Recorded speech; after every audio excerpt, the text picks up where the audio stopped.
बिस्मिल्लाहिर्रहमानिर्रहीम। बेटा ये नेक्स्ट टॉपिक है आपके पास काइंड्स ऑफ फंक्शंस में। फर्स्ट आपके पास पॉलिनोमियल फंक्शंस है। पॉलिनोमियल फंक्शंस वो है जिसमें आपके पास बेटा वेरिएबल का पावर आपके पास या ज़ीरो हो या वन हो या टू हो या थ्री हो या फोर हो, लेकिन ना आपके पास फ्रैक्शन में हो सकता है और ना नेगेटिव। तो x cube minus two x square plus one f of x equal x power से minus x power six plus two x plus one, ये सब आपके पास पॉलिनोमियल फंक्शन है। क्योंकि इसमें वेरिएबल का पावर या जीरो है या वन होगा या टू होगा या थ्री होगा, लेकिन नेगेटिव नहीं हो सकता और फ्रैक्शन में। लेकिन अगर आप यहाँ देख लीजिए, यहाँ मैं लिखता हूँ F of x equal to 5, तो ये कांस्टेंट फंक्शन है और constant function is also a polynomial function. तो पॉलिनोमियल फंक्शन में वेरिएबल का पावर आपके पास या जीरो होगा या one two three four five इस तरह होंगे, और लेकिन आपके पास नेगेटिव नहीं हो सकता, नेगेटिव आपके पास नहीं हो सकता और फ्रैक्शन में नहीं हो सकता। अगर आप यहाँ देख ले f of X equal to x square root, ये फंक्शन है लेकिन पॉलिनोमियल नहीं, क्योंकि इसका पावर वन अपॉन टू है, यहाँ एक्स का पावर नेगेटिव है, तो दैट इज वाई ये आपके पास पॉलिनोमियल फंक्शन नहीं है। अच्छा बेटा, नेक्स्ट ये अपने जहन में रख ले, that is very important for the MCQs, that is the domain of every polynomial function is real number। याद रख ले, डोमेन हमेशा पॉलिनोमियल फंक्शन का रियल नंबर होगा, चेक करने की ज़रूरत नहीं है, क्योंकि ये हर एक वैल्यू पर आपके पास डिफाइन होगा। अच्छा बेटा, अब यहाँ डिस्कस करते हैं linear function F of x equal to x plus B. इसको आप लीनियर फंक्शन कहेंगे जिसमें वेरिएबल का पावर बेटा आपके पास क्या वन हो। तो एग्जांपल क्या है, y equal to x plus one, y equal to two x plus one, y equal to three x plus seven, जो भी है, तो ये लीनियर फंक्शन होगा। याद रख ले, जो मैंने टेक्निक्स आपको बताए हैं बेटा, उसके जरिए आप चेक कर सकते हैं कि इस अगर ये पॉलिनोमियल फंक्शन है तो domain is real number, range भी इसका रियल नंबर है। अगर आप चेक कर ले, जो कंसेप्ट मैंने बताया कि आप एक्स को लेफ्ट साइड पर छोड़ेंगे, वाई को उस साइड पर शिफ्ट करेंगे और वाई की वैल्यू देंगे, तो ये लीनियर फंक्शन, तो इस फंक्शन का रेंज भी रियल है। तो ये एमसीक्यूज में बेटे भी आपसे पूछा जाए। आइडेंटिटी फंक्शन वो फंक्शन है जिसको जो इनपुट आप देंगे वही आपको आउटपुट मिले, तो उसको आप आइडेंटिटी फंक्शन, लेकिन ये भी लीनियर फंक्शन है, तो डोमेन भी रियल और रेंज भी रियल नंबर। अच्छा, ये वेरी वेरी इंपॉर्टेंट है। क्वाड्रेटिक फंक्शन क्या है, a square plus b x plus c is not equal to zero. अगर ये ए जीरो हो गया तो फिर ये आपके पास क्या बन जाएगा, लीनियर बन जाएगा। तो क्वाड्रेटिक फंक्शन वो फंक्शन है जिसमें वेरिएबल का डिग्री आपके पास टू हो, तो आप उसको क्वाड्रेटिक फंक्शन कहेंगे। अगर आप ये ले ले F of x equal to x square minus two x plus one, ये सब आपके पास क्या है, क्वाड्रेटिक फंक्शन है। ठीक है बेटा। अच्छा, नेक्स्ट देख ले, तो वेरिएबल का पावर क्या होना चाहिए, टू होना चाहिए, ये मस्ट है। अब यहाँ देख ले, इसके एमसीक्यूज के पॉलिनोमियल फंक्शन है बेटा, पॉलिनोमियल है, तो डोमेन क्या होगा, रियल नंबर होगा, क्योंकि पावर टू है तो पॉलिनोमियल डोमेन रियल। लेकिन यहाँ रेंज, रेंज के लिए मैं आपको एक ट्रिक्स लिखवाता हूँ बेटा, that is important for MCQs, कि अगर ए की वैल्यू ग्रेटर देन जीरो हो तो ये ट्रिक्स फार्मूला आप यूज करेंगे, 4ac minus B square divide by 4 है, infinity half open close interval वाला कंसेप्ट है। अब अगर a लेस देन जीरो है तो आप ये कंसेप्ट, ये वाला फार्मूला आप यूज करेंगे। तो अगर आप एग्जांपल देख ले, F of x equal to x square minus two x plus one, A is one, B is minus two, C is one, इसमें वैल्यू पुट कर ले, तो इस फंक्शन का आपके पास जो रेंज है ये है non negative real number, zero to infinity. Infinity तो नंबर नहीं है, तो यहाँ जीरो शामिल है, जीरो वन टू थ्री, तो ये इस फंक्शन का रेंज हो गया। अच्छा, एक टॉपिक है that is the modulus function. बेटा मॉडुलस फंक्शन आपके जेन में ये है कि मॉडुलस नेगेटिव को पॉजिटिव करता है बेटा। तो ये डिफाइन इस तरह होते, एक्स आपको मिलेगा अगर एक्स की value greater than or equal to zero है, माइनस एक्स मिलेगा अगर एक्स की वैल्यू आपके पास लेस देन जीरो है। अब देख ले, डोमेन रियल इसलिए क्योंकि ये तमाम के तमाम रियल नंबर के लिए आपके पास डिफाइन हो। अगर आप जीरो पुट करेंगे जीरो मिलेगा, माइनस वन पुट करेंगे तो वन मिलेगा, माइनस टू पुट करेंगे तो टू मिलेगा, तो तमाम के तमाम रियल नंबर के लिए डिफाइंड है। तो that is why the domain of this function is real number. अब ये जो हम कहते हैं बेटा कि ये नेगेटिव को किस तरह पॉजिटिव करता है, तो अगर आप यहाँ एफ ऑफ माइनस वन ले ले, से माइनस वन एब्सोल्यूट ले लिया, अब इस डिफिनीशन के मुताबिक जब लेस देन जीरो होगा तो माइनस ये हो जाएगा इसके मुताबिक, और x की वैल्यू क्या है, माइनस वन है, तो जब ये मल्टीप्लाई हो तो प्लस वन मिलेगा। सो दैट इज वाई ये एब्सोल्यूट फंक्शन जो है, ये नेगेटिव एब्सोल्यूट फंक्शन या मॉडुलस फंक्शन ये नेगेटिव को पॉजिटिव करता है। ठीक है बेटा, तो मॉडुलस फंक्शन का डोमेन रियल और रेंज ये होगा, that is always true. Thank you. बिस्मिल्लाहिर्रहमानिर्रहीम। बेटा इस एक्सरसाइज का मेरे ख्याल में ये इसका लास्ट टॉपिक है 8.1 से का जो थ्योरी है, कंसेप्ट है, उसमें लास्ट टॉपिक है इनवर्स फंक्शन। अब इनवर्स फंक्शन क्या है, इसको भी हम यहाँ डिस्कस करेंगे कि आप एक फंक्शन का इनवर्स किस तरह फाइंड करेंगे। ठीक है, अब ये अपने जहन में रख ले कि अगर आपके पास एक फंक्शन है f from x to y, अगर एक फंक्शन बाइजेक्टिव है, बाइजेक्टिव से मुराद ये है कि वो आपके पास 1 एंड ऑन टू हो एट द सेम टाइम, यानी एक फंक्शन अगर 1 और ऑन टू है तो तब उस फंक्शन का इनवर्स एग्जिस्ट होगा। ये अपने जहन में अगेन रिपीट, यानी उस फंक्शन का इनवर्स एग्जिस्ट होगा जो फंक्शन आपके पास बाइजेक्टिव हो। जो फंक्शन आपके पास क्या हो, बाइजेक्टिव हो, तो उस फंक्शन का इनवर्स एग्जिस्ट होगा। अब अगर आप यहाँ देख ले, से f आपके पास जनरली अगर आप देख ले f एक फंक्शन है से that is defined from x to y, तो ये बाइजेक्टिव है से, तो इसका इनवर्स फिर इस तरह आप डिफाइन करेंगे f इनवर्स y यहाँ जाएगा और x यहाँ जाएगा, जो ये इसका क्या हो गया, इनवर्स हो गया। अब ये तो मैंने वैसे आपके लिए लिख लिया इन सिंपल वर्ड्स के इसका इनवर्स आप लिखेंगे f inverse that will be x की जगह y लेगा और y की जगह आपके पास x लेगा, लेकिन कंसेप्ट वही है कि उस फंक्शन का इनवर्स एग्जिस्ट होगा जो आपके पास क्या हो, बाइजेक्टिव हो। अब अगर आप बेटा यहाँ एग्जांपल देख ले, यहाँ देख ले, ये आपके पास एक फंक्शन है which is defined from x to y। अब यहाँ देख ले, अब आप इस फंक्शन का इनवर्स फाइंड करेंगे बेटा, तो फर्स्ट आप देखेंगे कि ये फंक्शन 1 और ऑन टू है, से चेक करते कि 1 है कि नहीं। हाँ, ए का इमेज 1 है, बी का इमेज 2 है, सी का इमेज 3 है, यानी डिस्टिंक्ट एलिमेंट के डिस्टिंक्ट इमेजेस है, तो ये 1 हो गया। क्योंकि आपको डेफिनेशन याद है कि जब एक फंक्शन जब एक फंक्शन में डिस्टिंक्ट एलिमेंट के डिस्टिंक्ट इमेजेस हो तो आप उसको 1 कहेंगे, तो ये फंक्शन तो 1 भी हो गया।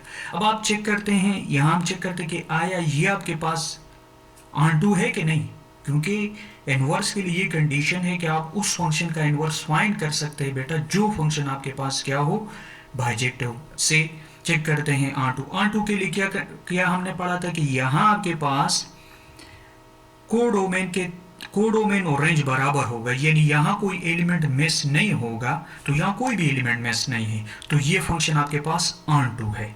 तो जब एक फंक्शन 1 भी है और ऑन टू भी है तो इसका आप इनवर्स फाइंड कर सकते हैं। तो अब इसका इनवर्स आप यहाँ अगर आप देख ले ये इस तरह होगा f इनवर्स, यानी अगर आप देख ले से इसको आप रिवर्स ऑर्डर में लिख लेंगे ना। यहाँ a का इमेज अगर आप देख ले आपके पास क्या था, 1 था, तो अब यहाँ देख ले 1 का इमेज क्या हो गया, a हो गया। 3 का इमेज आपके यानी c का इमेज 3 था, तो यहाँ 3 का इमेज क्या है, c है। अगर आप देख ले यहाँ b का इमेज 2 था, तो यहाँ 2 का इमेज क्या होगा, b होगा। तो ये इस फंक्शन का क्या हो गया, इनवर्स हो गया। तो जो फंक्शन 1 होगा और ऑन टू होगा तो उस फंक्शन का आप इनवर्स फाइंड कर सकते हैं। क्योंकि अगर आप यहाँ देख ले बेटा, ये फंक्शन भी आपके पास 1 है और ऑन टू भी है। ये अपने जहन में रख ले बेटा कि linear function are always bijective function, linear function are always bijective function. अगर आप यहाँ नोट लिखना चाहते हैं तो लिख ले लीनियर फंक्शंस आर बाइजेक्टिव। तो यानी जब बाइजेक्टिव होगा तो इसका इनवर्स आप फाइंड कर सकते हैं। Linear functions are always bijective. अच्छा, अब यहाँ देख ले से ये नोट मैंने लिखवाई क्योंकि ये आप प्रूफ में आप यूज करेंगे x equal to f inverse y for all y belongs to y f and only y equal to f of x। तो ये आप इस तरह लिखेंगे x equal to f inverse y for all y belongs to y f and only f y equal to f of x। जैसा हमने यहाँ इसको रिवर्स ऑर्डर में लिख लिया, लेकिन यहाँ बेटा मैं यहाँ एक कंसेप्ट इसको मैं थोड़ा एक्सप्लेन करता हूँ बेटा कि how we write here this. अगर आप देख ले y equal to f of x है, दोनों साइड को आप f इनवर्स अप्लाई कर ले। यहाँ आपने f इनवर्स अप्लाई किया तो यहाँ भी अप्लाई हो जाएगा। अब यहाँ देख ले ये आपके पास क्या है, बेसिकली ये आपके पास आइडेंटिटी मिलेगा। जिस तरह आप मैट्रिसेस में आप करते हैं कि a into A inverse that is identity, क्योंकि जब मैट्रिसेस होंगे तो आप आइडेंटिटी मैट्रिक्स लिखते हैं, लेकिन यहाँ फंक्शन है तो आप लिखेंगे कि दैट इक्वल टू आइडेंटिटी का वो सिंबल आप यूज करेंगे जो हमने यूज किया था। लेकिन आइडेंटिटी फंक्शन की डिफिनेशन क्या है, जो इनपुट आप देंगे वही आपको आउटपुट मिलेगा, तो ये इसके बराबर है by definition of identity function. तो मतलब ये हो गया कि F inverse Y equal to X आप इसलिए लिखेंगे। तो ये कंसेप्ट हम क्वेश्चन के प्रूफ में यूज करेंगे कि X equal to F inverse Y बेटा। सो अगेन रिपीट, उस फंक्शन का इनवर्स एग्जिस्ट होगा बेटा जो फंक्शन आपके पास एट द सेम टाइम क्या हो, 1 1 भी हो और R2 भी हो, मतलब ये कि वो बाइजेक्टिव हो। और ये भी मैंने आपको एक नोट लिखवाया कि linear function are always bijective functions, ये हमेशा आपके पास क्या होते हैं, बाइजेक्टिव। तो जब बाइजेक्टिव है तो हम इसका इनवर्स फाइंड कर सकते हैं। अब बेटा यहाँ देख ले, हम इस पर क्वेश्चन सॉल्व करेंगे। एक फंक्शन आपको गिवन होगा, आप उसका क्या फाइंड करेंगे बेटा, इनवर्स फाइंड करेंगे। तो अभी आप देख ले, आपके बुक का एक क्वेश्चन है एक्सरसाइज 8.1 में बेटा, find the inverse function of the following functions. तो से मैंने उससे फर्स्ट पार्ट उठाया है कि F of x equal to 2x minus 3। Question ये कि इसका आप इनवर्स फाइंड कर ले। क्या फाइंड कर ले बेटा, इनवर्स फाइंड कर ले। तो इनवर्स फाइंड करने के लिए फर्स्ट स्टेप ये होना चाहिए कि let the given function let y equal to F of X, ये हम लिख सकते हैं by definition, let y equal to F of X 2x minus 3। अब जब लेट फर्स्ट स्टेप ये होगा कि let y equal to F of X, फिर क्या करेंगे, यानी y इक्वल टू दिस आप लिख सकते हैं। फिर नेक्स्ट ये लिखेंगे कि x को लेफ्ट साइड पर जोड़ेंगे, x को लेफ्ट साइड पर जोड़ेंगे से। तो यहाँ देख ले 2x यहाँ हो जाएगा, तो ये यहाँ शिफ्ट हो जाएगा, सो y प्लस 3 आप 2 पर डिवाइड कर ले। तो अब जिस तरह मैंने ये लिखा है कि but x is F inverse y, तो इससे पहले वाला जो कंसेप्ट मैंने यूज किया कि x equal to F inverse y, जो मैंने प्रूव किया, तो x की जगह हम क्या पुट करेंगे, एफ इनवर्स y पुट करेंगे बेटा। फिर लास्ट स्टेप क्या होगा यहाँ, रिप्लेसिंग y बाय x, तो ये हो गया F inverse x equal to x plus 3 divide by 2। तो ये हो गया इस फंक्शन का इनवर्स। अगेन रिपीट बेटा, फर्स्ट स्टेप आपका ये होना चाहिए कि let y equal to F of x। Second step क्या होना चाहिए, x को लेफ्ट साइड पर जोड़ेंगे, फिर x की जगह एफ इनवर्स y पुट करेंगे, और लास्ट स्टेप ये होगा कि रिप्लेसिंग y बाय x। तो ये आप करेंगे to find the inverse of function. अब इसके बाद एक फोर्थ पार्ट है इस क्वेश्चन का, to find the inverse of the function. यहाँ आप देख लीजिए, आपके बुक का क्वेश्चन है कि F of x equal to 4 plus 2x whole square the root. अब यहाँ देख ले, फर्स्ट स्टेप क्या है, let y equal to F of X, y ये हो गया। अब x को चूंकि लेफ्ट साइड पर जोड़ेंगे तो 2x स्क्वायर रूट, तो ये y माइनस 4 हो जाएगा। स्क्वायर कर ले, क्योंकि x को लेफ्ट साइड पर जोड़ेंगे तो स्क्वायर खत्म हो गया यहाँ आपके पास। अब ये 2x is equal to y minus 4 whole square है, तो डिवाइड बाई 2 कर ले, ये आ गया। फिर वही concept x equal to F inverse y, जो पहले मैंने कहा था बेटा। तो ये क्या हो जाएगा आपके पास, x की जगह क्या पुट कर लेंगे, F inverse y। Last step क्या है बेटा, अगर आप यहाँ देख ले आपको नजर आ रहा होगा, रिप्लेसिंग y बाई एक्स, तो हमने रिप्लेस किया y बाई एक्स। तो ये आपके पास क्या हो गया, inverse of the given function. बेटा मैं यहाँ आपके साथ एक चीज शेयर करता हूँ जो एमसीक्यूज के लिहाज से बहुत इंपॉर्टेंट है।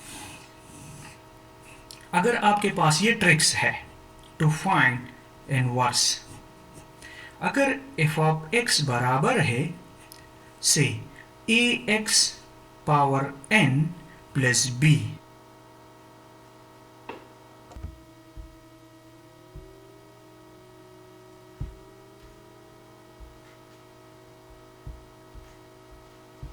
वीडियो खत्म हो गया। अब यहाँ देख ले कि ट्रिक्स है to find the inverse of a function by tricks. अगर a x power N plus B है, तो अगर ये फॉर्म है तो तब आप ये यूज कर सकते हैं कि यहाँ X power N plus B है, तो इसका इनवर्स होगा जाएगा X minus B divide by यहाँ जो कांस्टेंट होगा होल पावर, इसका क्या होगा, इस यहाँ जो पावर होगा उसका आप रेसिप्रोकल लिखेंगे। ठीक है, अब यहाँ देख ले, using this concept F of x equal to 3x plus 5, तो यहाँ देख ले x minus 5 divide by this constant power, इसका पावर क्या है 1, तो इसका 1 डिवाइड बाय 1 लिखेंगे, उसका रेसिप्रोकल आप लिखेंगे। तो ये कंसेप्ट है एमसीक्यूज के लिए। अगर ये वाला फॉर्म गिवन हो तो डायरेक्ट आप उस फंक्शन का इनवर्स लिख सकते हैं। अच्छा बेटा, इससे रिलेटेड इस टॉपिक से रिलेटेड हमारे पास एक क्वेश्चन है, क्वेश्चन नंबर 7। इसको मैं ये भी आपको कह सकता हूँ कि बेटा that is the important question, I think so.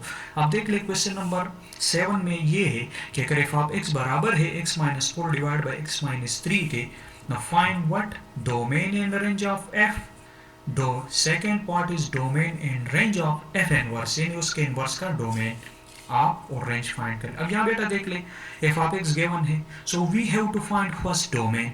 अब अगर आप यहाँ देख ले, इसमें वही कंसेप्ट है कि जब डिनोमिनेटर में वेरिएबल इन्वॉल्व हो तो हम सोचेंगे कि इसकी जगह कौन सा नंबर पुट कर ले जिस पर वो जीरो बन जाए, तो बस मतलब ये हो जाएगा कि इसका डोमेन वो तमाम के तमाम रियल नंबर होंगे एक्सेप्ट दिस नंबर। तो अब यहाँ अगर आप 3 पुट करेंगे तो यहाँ डिफाइन केस बन रहा है, तो इसका मतलब ये हो गया बेटा कि इस फंक्शन का डोमेन क्या है, ऑल रियल नंबर एक्सेप्ट 3। तो ये हो गया। अब अगर आपको वही कंसेप्ट याद हो बेटा कि to find the range we will have x on the left side, तो ये let y equal to this हो गया। क्रॉस मल्टीप्लिकेशन कर ले आप लोग, क्योंकि रेंज आप फाइंड करेंगे तो इसको लेफ्ट साइड पर जोड़ेंगे। जब आपने क्रॉस मल्टीप्लाई किया so y into X minus 3 आ गया, x माइनस वाई ये मल्टीप्लाई हो गया, x minus Y minus 3y is equal to x minus 4 हो गया बेटा। अब x कॉमन ले ले, तो यहाँ अगर आप देख ले x कॉमन लेंगे, x माइनस वाई है, x वाई माइनस एक्स है, तो x कॉमन ले तो y माइनस 1 आ जाएगा बेटा।